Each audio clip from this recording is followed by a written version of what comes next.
So by the time you started going to high school, which sports were you playing? All sports, baseball, track, basketball, football. I mean, I was sports all the time, 24/7, waking up sports.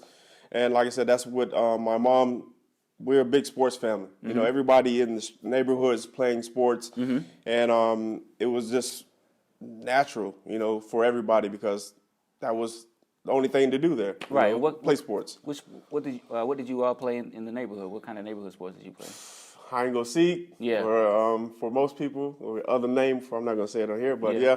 Hide and go seek, football in the street, not in the grass, on the pavement. Yeah. You know, so with no shoes and things like that. You know, it was just games that we created, and you know, anything that we came up with, we played it. You know? So yeah. Just getting together, having a good time, having fun. That was all it. Till the street light came on, we're having fun. right.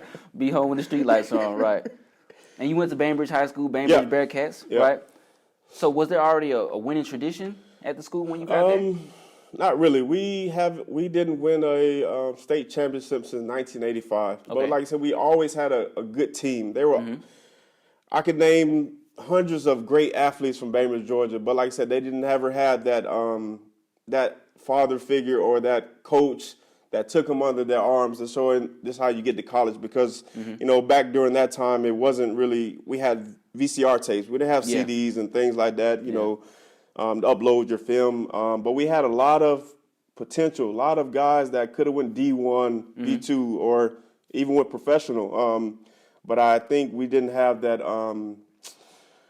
we didn't have anybody. We did have one coach, Coach Cochran, that kind of took everybody under his wing. But like I said, it's more than one man's job to do this for, you know, 50 other, you know, kids that don't have fathers or they have fathers, but they're not present in their lives. Right. So it's, you know, hard. I thank him to this day for, you know, taking the time to, you know, grew me and my brother and other people that also made it out of Bainbridge, and but there's still a lot of talent that has never left Bainbridge. You know, it's like a lot of people say, I want to get out of Bainbridge. I'm never going to stay here when I'm older and things like this. Is what we always said when we were younger. We got to get out of Bainbridge and things like that.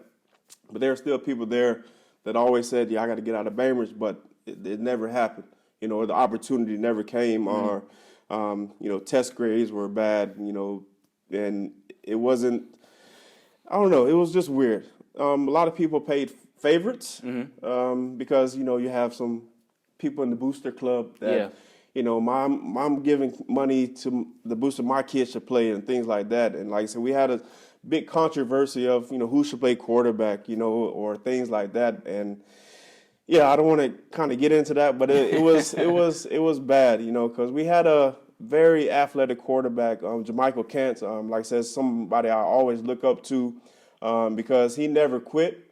Even though he knew what was going on, he was just there for the team. Right. And like I said, I would just, for me, that stuck with me to always give my best for the team, no matter what is going on outside or inside or whatever. And he never came to practice, you know, always had a smile on his face, never said anything negative about the situation because he knew he was a better player. Right. But, you know, when your dad is not giving, you know, money, but that's just my opinion. You know, other people can correct me whatever when I'm wrong, whatever. Yeah. But like I said, they know the truth. Right. And that's how it was for me, basically. Yeah, okay, I can understand that, and I understand where you're coming from. And when you think about a small town like Bainbridge, there's just one high school. Yeah, so one it's not high like school. You can say, okay, I'll just go play at the next high school. That, you know, that's not just the opportunity isn't just there to go to another high school. Just can't up and leave and go to another high school. Right. And, Did you play any other sports there? I imagine baseball and basketball. I played baseball until I was in 9th grade because, you know, doing schoolwork, playing 3 different sports or 4 different sports at a time was a little bit hard for me. And I got a little bit behind on my, you know, classwork. And actually, I was ineligible my spring semester in high school, my 9th grade year, and that kind of changed a lot for me, knowing I had to take it serious. You know, I had to give up one sport. Yeah. Because we had a guy, James Butler. He played 4 sports because he went to Georgia Tech. Yeah. So he was mentally and he was there, and like I said, he had basically a father figure there to actually, put him in the right direction to, do your homework and things like that. Not saying my mom didn't do a good job, but it's hard for 3 kids for you to go work 3 jobs, 2 or 3 jobs to, take care of us. So basically our neighborhood took care of the kids basically. When a parent had to go to work, another mom will watch out for something like that. So that's why we always, called each other family instead of, friends and things like that. Right. Okay.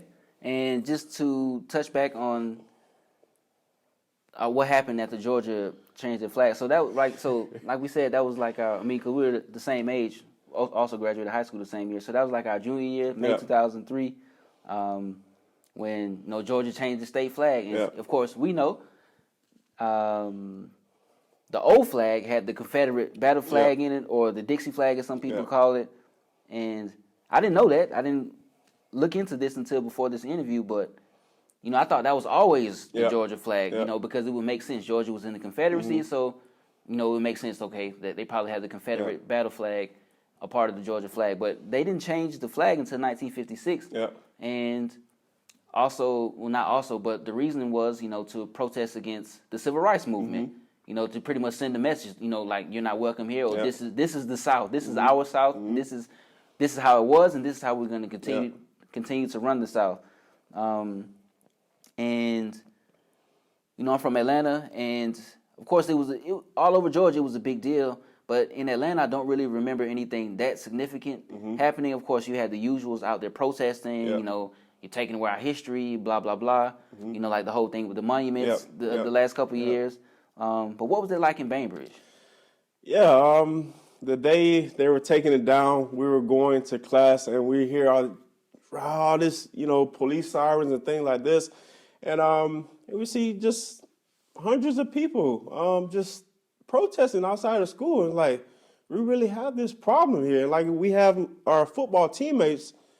Oh, is that so? What he's doing over there? Like I thought we were friends. I thought, but at the time, no parent can do without whatever the parent says you're going to have to do. Right. Because you're living in my house, you're under my rules, and not that I can go, out and live by myself at 18, 16, 17 years old. So basically at the time, the kids had to do what their parents say. The parents felt a certain way, the kids had to feel a certain way. Right. And that kind of, put a little, rift in between our football, team, because, we had some of the guys, going out there, protesting because of the flag, and in the locker room, say, "What would you want me to do? My mom didn't make me do it. My dad made me do it. But I love you guys and things like that." And like I said, we really didn't, look at it that big, because it was just a moment, and like we just kind of looked past it, and we just was worried about sports because we didn't want to let that mess up what we had going on my senior year. So it was just a moment. As I look back, it was, I don't know, ignorance, I would say. Just not, opening up their eyes, and like these kids are going to school with, black kids, Hispanic kids, and it's just should be a new day of age. But like I said, some people felt a certain way just to come protest in front of a school. It could be different protests, but in front of a school where you got kids that are going to the school. Because the Georgia flag used to hang in front of the school. Yeah, right in front of the school. And like it was just, what are we doing here? And like it was scary. Yeah, I can imagine that was scary and confusing. And how did that make you feel in that situation? As far as first, okay, you saw some of your friends and teammates out there, but then you think about it. Okay, well, they're the same age as me. They pretty much have to do what their parents say, but then at the same time, you see, okay, there are people in my town where I live who still feel like this. You hear about it, of course, all the time, but you feel like, well, I hang with this kid, I go to their house. Their parents couldn't feel that. They couldn't feel that way about me. Then why would they let me in the house? Why would they give me something to drink? Why would they do any of the things they do? And then you turn around, you see them out there protesting. So what kind of a mental effect did that have on you? At the time, it really didn't, have that much effect. Like I said, I'm still a teenager. I'm still thinking about all these things. Or, in school, we learned about slavery, but we really didn't learn that much about slavery. Our teacher didn't want to touch on it, too much, to make people feel uncomfortable. But of course, we talked about Harriet Tubman, Frederick Douglass, but we didn't talk about the nitty and gritty of slavery. We talked about they freed the slaves, but we didn't talk about, mass murders, lynchings, all this stuff. Of course, we talked about it, but we didn't talk about the extent of it. As we got older, looking on, it's like, wow, that's history that I'm just learning now, 20 years old or in college, and it wasn't bad, but it was a big eye opener, at that age, 16, 17 years old, to experience it. But I didn't say I experienced it personally, but like for me, I experienced it in a different way. Right. So if you want me to touch on that, I can do that. It's up to you. So I can give you a little story. Me and I was, one of the popular kids in school, good athlete or things like that, and we had a booster, and they wanted me. I was going to commit with Auburn University. That was my first choice out, and of course he was a sponsor booster of Auburn University, and every home game I went to every home game of the last year with Cadillac Williams, Ronnie Brown, Brandon Jacobs before he transferred. And that when I seen Brandon Jacobs, I said, I'm coming here no matter what. So he took us to every home game, maybe 6 home games in a row. So I'm like looking like, okay, I'm one of my friends go?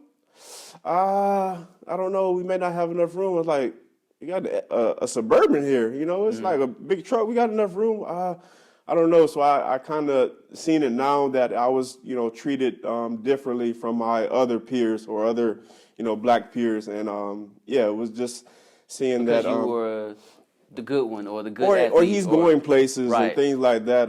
Maybe we can get something from him. Yeah, maybe we can... in the back. And that was a big eye-opener for me when I, got to college. And I kind of looked back on like, man, I was treated differently from everybody else. And, it was sad because, I was only one about 15 people to receive a scholarship. Right, because by your senior year, sorry to cut you off, by your senior year, you were first team All-State. Yeah. Georgia All-State. As running back? I was an athlete. I played everywhere, but I didn't play defense. I went to college and played defense. We'll get to that. I played running back and receiver. And they switched my position when I was a junior going into my senior year. They put me at running back because, our other running back, he started to, get a little bit of trouble and things like that. Right. And like I said, we were a running team anyway. And like I said, I knew he was playing when he was 9th grade. And I'm like wondering myself, why would they switch him for? Because they know like he wasn't doing good in school. He was going to fail out, flunk out and things like that. And they were hiding letters from him also. Oh. And this one I really found out, like, well, I'm the only person getting letters. Like I'm getting a shoebox of letters. Like I got best friends that aren't getting anything, but they're pretty good. And I'm like, why? Like, we didn't know it at the time, but it came back to find out that they were hiding letters from certain players that the grades weren't good enough. They didn't think they were going to make it in college. But they didn't even present the chance to them to say, hey, you can fix this, get your grades right. Yeah, and like I said, that was hard for Coach Cochran. I consider him my godfather, and he looked out for who he could. He couldn't go to every single kid and say, hey, this is what you need to do. During the practice that he had, he'd tell you need to do this, you need to do that, to get out of here. But that was the thing what I said before is like we had a lot of talent in Bainbridge, Georgia, still do to this day. There's guys coming in and out now, and they're really taking it serious because we have some coaches now that have went through the system and they know what to do. And but during that time, it wasn't there. And I'm just thankful for Coach Cochran at the time. And it was a big eye opener, basically. Yeah, I mean that's great. I'm glad that you had Coach Cochran because a lot of people see good athletes in high school and they just think everything's automatic. You just need to do one thing. You need to be a good athlete. Of course, you need to also be good in the classroom. And you also need good people and coaches around you because nowadays it's different because you have Huddle. You can just upload your own highlights and kind of reach out to teams on your own. But back then, you know, when we had VHS tapes, everything would go straight through the high school coaches, and you're pretty much at their mercy whether or not they want to tell you what's going on, whether or not, you know. And it's common that, you know, you have high school coaches that they don't show you letters from other teams because they want you to go to their alma mater. And you know, and they will hinder your future because they want you to go where they played or where they went to school. So, it's not right, but it's always great. And people need to understand how important it is, how important every piece of that puzzle is. It's not just the athlete. You have to do well in the classroom. You also need good people around you as well.